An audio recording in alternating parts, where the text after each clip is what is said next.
Welcome back, guys, and this is the Glitchworks G3200. Now, this truck is going to be a big deal for a lot of people that are big fans of the Chevy Squarebody. Well, there's multiple reasons for that. One, because of the fact that this thing is, as of recording this video, it is completely console friendly, but not on consoles quite yet. And since I'm recording this right when this video, since I'm recording this shortly after this truck has come out, it may take a little while for this thing to make its way to consoles. But as you can see, there's no branding issues with the truck at all. So as long as everything is coded correctly, it should make its way straight to consoles once it gets tested.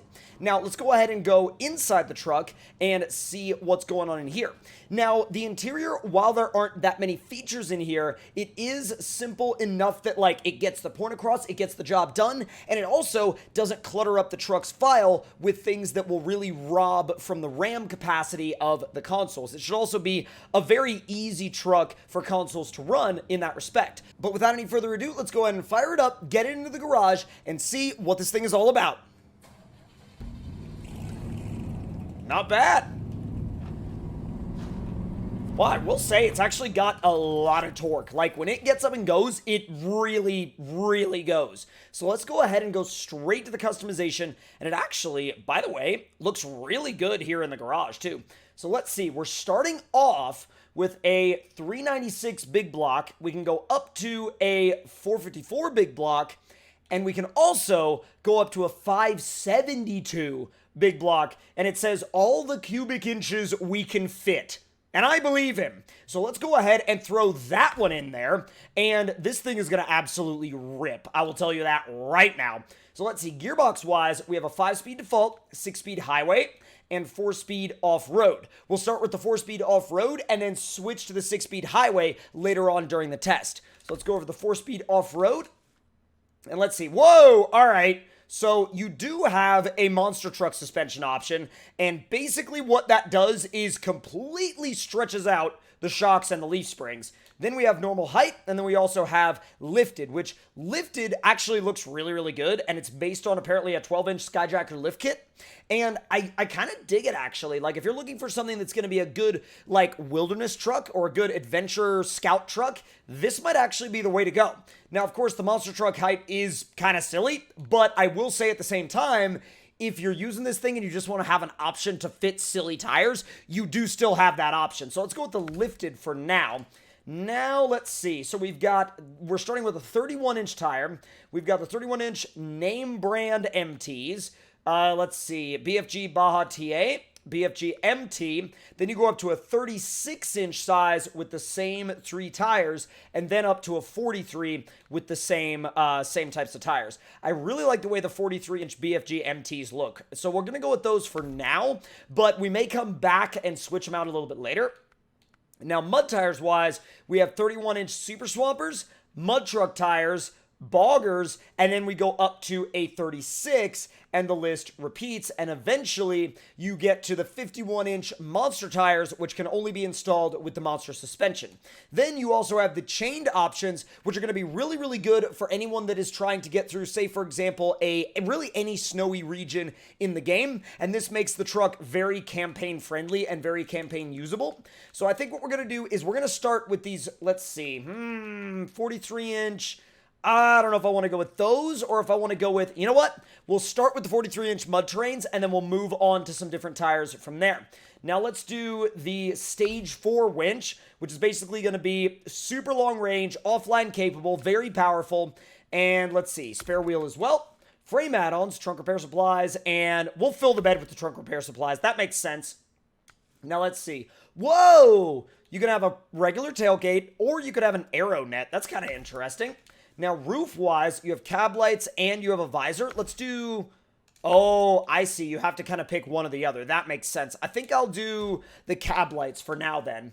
And then rear bumper-wise, we have bumper 1, bumper 2 on the bottom, and then bumper 3 in the middle. Not sure why. Let's do bumper 3 because it seems like there's a little bit less to be scraped on. And then front bumper-wise, we have a bunch of different options. Let's see. So we've got bumper number 1. And then, oh, that's like super old school. Oh, I really dig that winch bumper. I'm definitely going to go with the winch bumper. That looks really old school, but also really, really useful. Now, bed-wise, let's see. Glitchworks Customs roll bar. Bed cap, which is really cool. A lot of people are going to really enjoy that. And then the tonneau cover, which the cool thing about that is the fact that both the spare wheel and the spare parts fit in the bed still with the cover on it. I really dig that. Now, the toolbox is cool, but it also removes the spare parts at the front of the bed, and then you also have the racer back, which you can use as well if you so desire. So I think what we're going to do is, to kind of keep with the old school look, I'm actually going to go with that old school roll bar. Now, sidebars, let's see. They're all kind of old school, and none of them are really a rock slider style, but they all really do follow that old school vibe. I'm not going to run any of them, but that's completely up to you if you decide to run this thing. Now, you have a stock hood. You also have a cowl hood, which I'm definitely going to go with that. And as far as the snorkel options go, well, we have a single snorkel, but it's really well mated to the truck itself, so that's going to be a fine choice.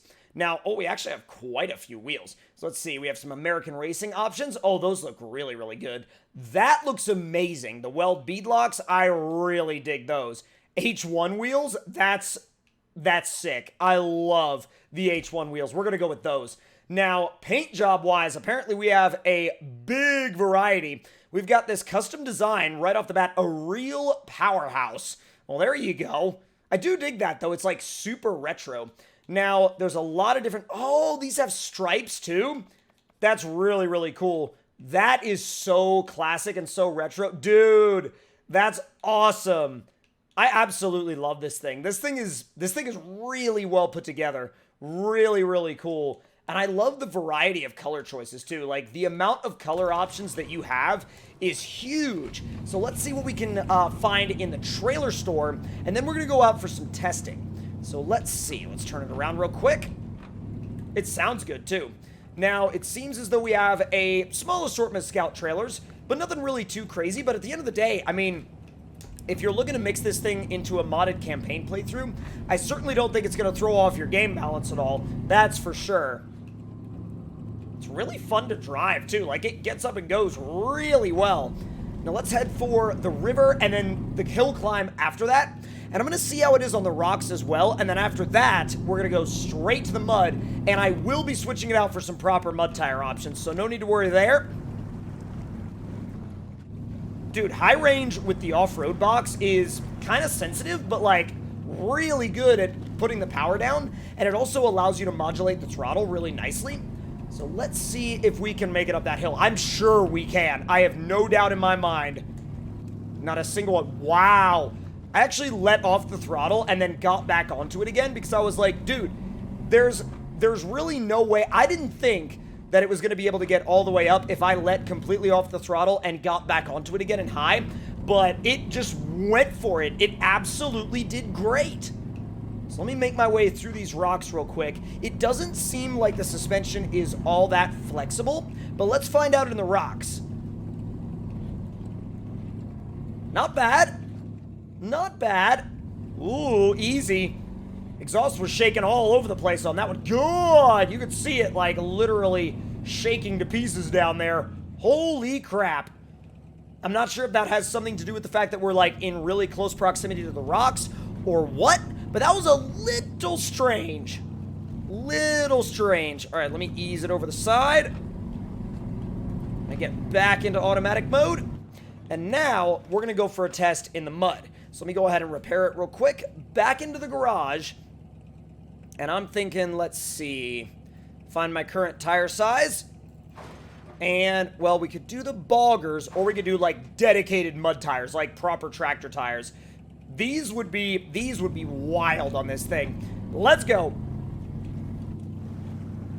Wow, the shallow stuff, it's not even bothered by. Like, it literally doesn't even worry about it. What about the moderate mud? Still not phased. Like, literally, it's still not phased at all. Not even one bit. Dude, holy crap. That is nuts. That's absolutely wild. It doesn't even slow down until you get into that second mud lane, which is properly deep mud. I mean, there's a lot of trucks that'll get stuck before that point. So that's really, really impressive. And I gotta say, like, it is an awesome looking truck. It is an absolutely amazing looking truck, and it is a great representation of what a square body would be like here in SnowRunner. I think it really does a great job of filling that niche. So let's take it through the dips obstacle now and see how it does through there. It should monster it. It should absolutely monster it. Let's see. Dropping the front tire in. The approach angle isn't terrible, but the departure angle is pretty bad. I mean, you're going to be scraping that rear bumper everywhere you go, but that's kind of just the reality of the fact that you are running a long bed square body, and really you're not going to get away from that. I mean, and that's not anything bad against the truck itself or the mod. That's just like going into it acknowledging that you're not really going to find a way to get away from that fact on this particular body style of truck. But through the dips obstacle, I mean, it's doing absolutely amazing. There's really not much that I would say is left to be desired out of it through there. But now let's go ahead and swap it out for the highway gearbox options and take it to the bridge jump. Now, before we go to the bridge jump, there is one thing that we haven't experimented with yet, and that's the monster setup. Now, the main reason I want to experiment with the monster setup is specifically because of the fact that there are dedicated monster tires to go with it. So let's, oh my god, that is amazing. That is absolutely beautiful, and I need it. I absolutely need that in my life right now. I wonder how it'll do through the rocks. Now, these wide tires probably aren't going to be the best in the mud, but like, man, if you've always wanted to mess around with a square body monster truck in SnowRunner, this is literally your opportunity to do that, and it actually drives really, really well in monster truck form. I mean, with the off-road gearbox, it really doesn't even want to stall out in high. Look at this. So we're going to go ahead and just move just a little bit, and it'll go straight in. Now, if you are basically almost at a complete stop, it will still stall, but it's got a lot of tolerance for like going really slow and then getting back onto the gas in high. Really, really nice. Really nice. God, I love that thing. It just looks so right. There's something about it that just looks so right. Let's see. Oh, dude. Dude, that looks awesome. That looks so good. Here, I want to see this thing with the HUD off. God, that is a amazing looking truck. I love the way that looks. I absolutely love the way that looks. What do the lights look like? Oh, even the top lights work. That's legit. Like, that is sick. All right, so let's go ahead and bring the HUD back up. And we're going to go ahead and swap out the tires for something just a little bit less wacky, let's say. And let me go down one more. We'll do the Bajas. And then let's go to the normal lifted suspension. Why am I sinking through the asphalt? And let's see, highway gearbox. We'll do a quick refresh and change time to a nice sunny day. And like I said, for whatever reason, the truck wanted to sink into the, like, literally into the pavement. So no clue why it wanted to do that, but I think we're all right now. Man, I gotta say, the traction on pavement isn't terrible. And really, at the end of the day, I mean, pavement traction issues are kind of baked into the SnowRunner physics system, but this thing does a good job of getting around them. That's for sure. Find some grip up the inside. It actually works a lot better if you put a couple of tires on the dirt. All right, y'all, it's bridge jump time. Let's go. Whoa! Holy cow, high range with the highway box is really, really fast. Like, really fast. There's a big kick to it. All right, let's go. Come on, going, going, going, going. I'm in 6th. Flat out. Hit the jump.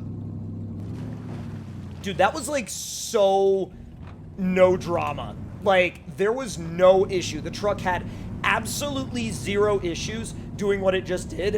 And I think that's really what the final verdict about this truck needs to be, is the fact that you can throw it at just about anything, and it really doesn't care. It just kind of does what you want it to do. But if you enjoyed this video, make sure to let me know your thoughts and opinions in the comments below. Hit that like button if you enjoyed, subscribe if you're new, and I'll see you guys next time.